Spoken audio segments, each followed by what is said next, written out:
Bonjour mes chers élèves, aujourd'hui nous avons une nouvelle leçon d'orthographe qui s'intitule « L'accord du verbe avec le sujet ». Regardez les phrases suivantes. La fille danse. La fille, c'est un nom féminin singulier.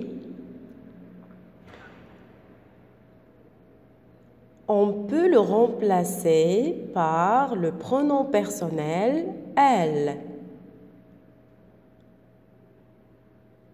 Danse est le verbe conjugué à la troisième personne du singulier.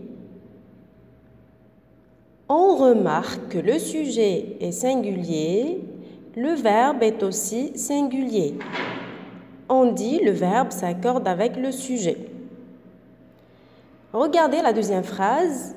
Les filles dansent. Les filles est le sujet de la phrase. C'est un nom féminin pluriel. On peut le remplacer par le pronom personnel « elle ». Danse, c'est le verbe.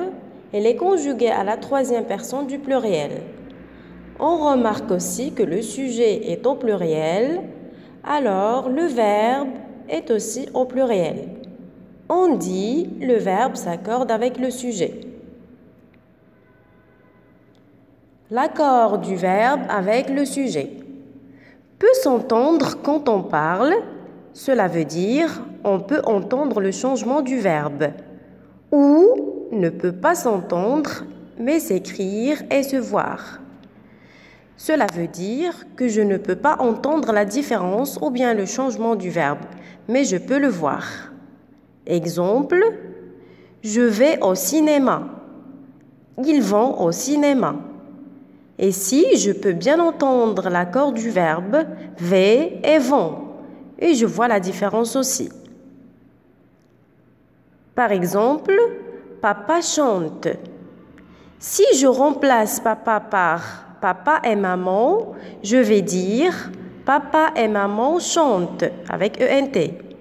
Je ne peux pas entendre l'accord du verbe parce que les deux verbes se prononcent de la même façon. Chante, chante. Mais je peux bien voir la différence.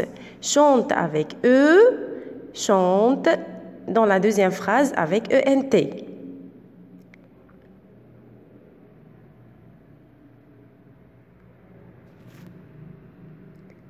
À retenir, le verbe s'accorde avec le sujet. Si le sujet est au singulier, le verbe est au singulier. Si le sujet est au pluriel, le verbe est au pluriel aussi. Au revoir et à très bientôt.